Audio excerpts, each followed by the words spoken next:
هلو السلام عليكم خيري برواق الميرجاني وفتحي عبسية maanta kuma talagelin fiidiyoon aan duubo aad baan mashquul sagaha laakiin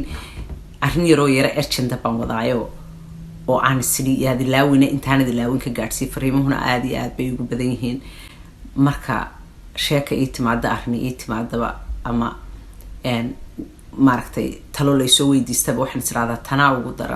daran dadkuna inta badan waxay la soo wadaagaan sheekooyinka waxay isdhahdaan bal in dadka kale ka faa'iideystaan oo maaragtay fadxii si ay dadka ula wadaagto si aan arrintan cid kale ugu dhicin oo dadku ay uga feejignaadaan which is really a noble cause waa arrin aad iyo aad u wanaagsan intaynu qarsan lahayn inaynu waxaa laga yaabaa gabadh ay arrintaasi la gudboon tahay ama inaan arrintaasi la gudboon tahay inuu intuu maqlo dabadeetana ay ka digtoonaadaan marka ayaamahan dhowr sheeko aad moodo inay is eeganayaan baa ila soo kulmay waa another dhadhamis waliba qiyaamo ah oo cadowtinimo weyn ku jirto subxaanallah waxa jirtay hees ay Saara Axmed qaadi jirtay oo ilo ku naxariisay oo dhan jirtay wax badan baan hoga tusoon hoosiyo dulba ugu dayo meel kale aan weelana baltaydana aan hinjiyo naftayda markan holado herarka suuganta galo sidii han boos ahayd in badan hoos wax loogu shubin dhaxan waanada hure balan heesahana ku dayo harkiyo labadiisa gelin habeenku way isriixayaan adduuna hawli kama dhama fadhiigso leedahay wahay mawdkuna ku hareer socdaa heduna mooyi gooray noqon waxaan hedhe aan ku idhi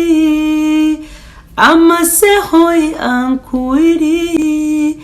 hagagalamadaadiye jacaylka hantaqada kada ha noqon heryadiisa cune waxaan jeclay markay tiraahdo abluwa walaalaha haweenku sida hooyada horadka ku jaqsiyayo iyana hagar lagama galo kalkacayl humuq lagu marido dadka ruuxi ku hamrada hase hagaaga jecel iyaga waa lagu hirta hayaba qalbiga u daawa inaan midhaha khalday waa laga yaabaa bir hore ay uga golleeyahay ku kaankaana sheekadan oo aan sidii ay urgent tahay doonayeen aan idinla wadaago waxay tahay laba hablood ayaa the same exact sheeko ku dhacday isku mari soo diray hadday laba isku mari soo gaadheen imisaan soo gaadheen oo ciidaa ka badan waxaad moodaa hadeerto arrintii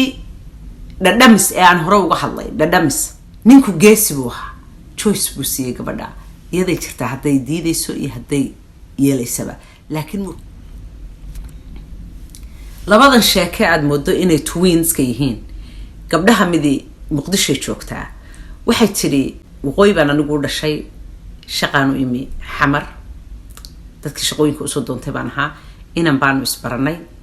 inankii markaanu isbaranay labadayoodaba dhalinyaraa baanu nahay isaguna ilaa 30 jir aniguna ilaa dhowr iyo 20 jir caashaq baanu labadeediba ka noqonay aynu isguursanuu yidhi guur baanu ku heshiinay markii uu reerkayga iga dooni lahaa ayuu igu yidhi xabiibi waxbaa iga yara seehe kharash badan gacanta kuma haye fadlan ii yara kaadi haye baan ku yidhi way tiri haddana wuu igu socday wuxuu yidhi dee kulley waynu isguursanaynaye dee kaalayo aynu hoosta iska sii mexersano si aynu isugu sii xalaalowno oo dee maaragtay aynu dee waqti isugu helo oo maaragtay waqtigu isugu isbangarayno oo isula joogjoog inankii markii ay kaga dhigtay ilaa labadaa wiig magaalooyinka lu tagtagaabay tiri oo waa qoraayo wuxuu yidhi dee labadaa wiig si aad ii yara raacraacdid waxba mahay xabiibi dee laba wiig un baynaga dhiman intaynu reerka isweydiisan lahayne aan kusoo dooni lahaaye aynu ismehersano waxay tiri gooraan yeelay waa yahay baan ku yidhi dee maanaaba dhibaato iyo colaad iyo waxaaba kamaan fikirin bay tiri waanu ismehersanay markaanu ismehersanay ayaanu dee laba qof oo xalaal isu abaanu nahay dhowr meelood isu raacraacnay oo labadii wiig baa yimi oo tegay wareedha maxaa dhacay dee maxaa dhici lahaa laba wiig oo kale way iga soo yara daahday kharashkii aad sugayay laba wiig oo kale haddana yimi oo tegay 6 wiig markii la marayay bay tiri ayaa soo dhacay uur baan yeeshay waxay tiri horta waan iska shakiyo isagii baan la hadlo waxaan ku yidhi waryaha waxaan u malaynayaa in aan uur leeyahay markaasuu yidhi maxaad ka wadaa markaasaan ku yidhi bay tiri dee maxaan ka wadi lahaa 1 + 1 = 2 maxaan ka wadi lahaa waxbaa iga siiya caadigaygii may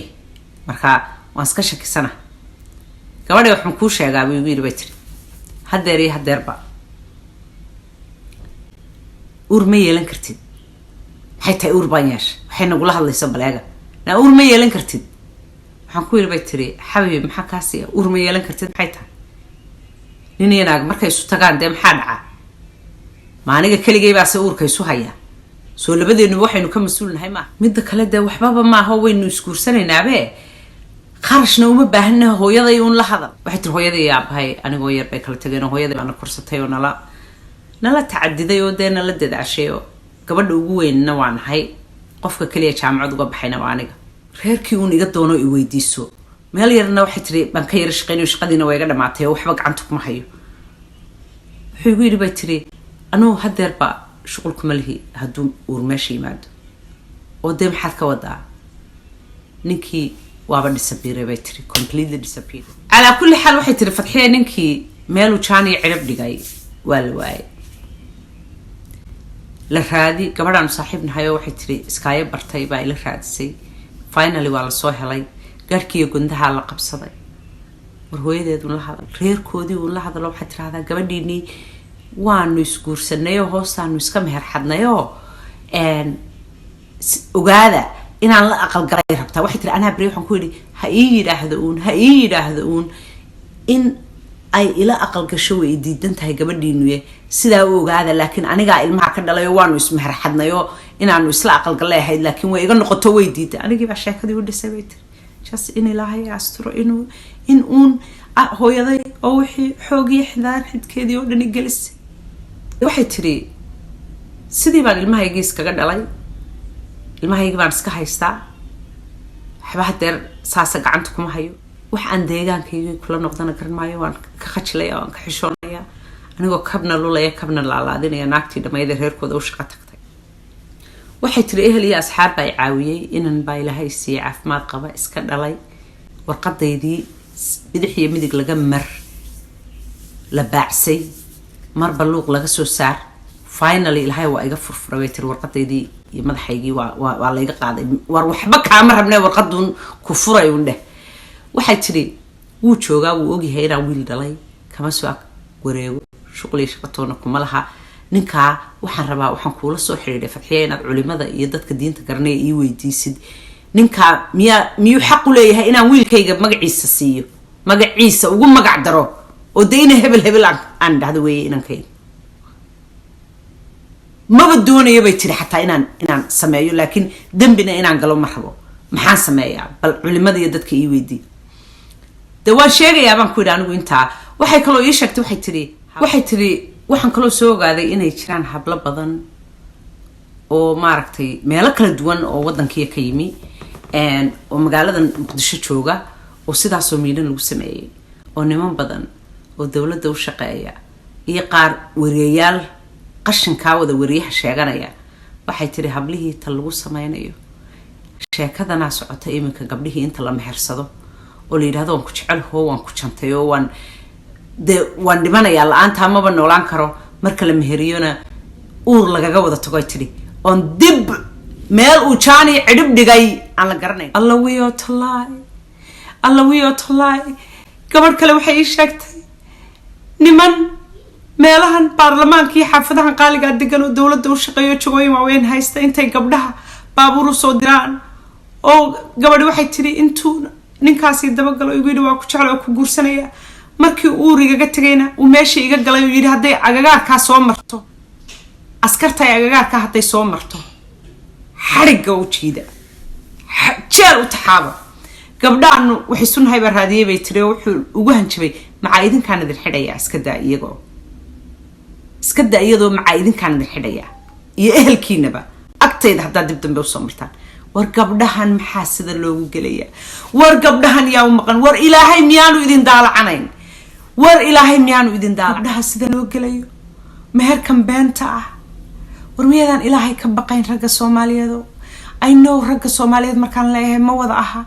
war laakiin cabashadii badatay war dhibaatadii badatay hablahan war ilaahay miyaanu idin daalacanayn meherkan ay daacadda idinka ahayn ee aad ogtihiin gabadha aad u meherinaysaan idinka oo og sababta aad u mehersanaysaan inay tahay gabadha inaad la seexataan waayo waxaad ogtihiin inay idin diidayso haddii aad ku tirahdaan aan kula seexdo war miyadan ilaahay ka baqayn war labada waxa la qaatay inaad tirahdaan aan kula seexdo war yaareen ama hadiido ama ha yeeshee laakiin ilaahay wajigiisa intaad hor istaagtaa tirahdo gudoomay wala jeedadaadana aad ogtahay oo ilaahay war ilaa iyo qiyaamihii intaan ogeyn nimanka madaxda isku sheegaya iyo nimanka reeraha ladan ka dhashay iyo dadkan gated community-ga ku wada jira sidaasay weligood hablayooga u geliyeen iyo nimanka dibadahan ka noqda war miyeedaan ilaahay ka baqayn war ilaahay miyaa ka dhuumanaysaan naa hablaha Soomaaliyeed naa sidiinaba ka digtoonaada horta nin ayadaan aqoonin naa jacaylkan degdega ah iskula soo boodka ah ka digtoonaada naa ilaa aad iska barataan oo reerahooda barataan oo isirkooda barataan oo waxay yihiin barataan oo aad meel walba farta ka gelisaan naa iska ilaaliya nimanka naa hoy ha ku degdegina naa hoy ka digtoonaada naa jacaylkan beenbeenta naa jacaylba ma yaqaanaan Soomaalidu badankiinu rag iyo dumarba ma taqaaniina digtoonaada is ilaaliya nin aan reerkiina idinka soo doonin oo aan laydinku hubinna ha ka yeelna meherxad share comment like follow and subscribe all right waa tahay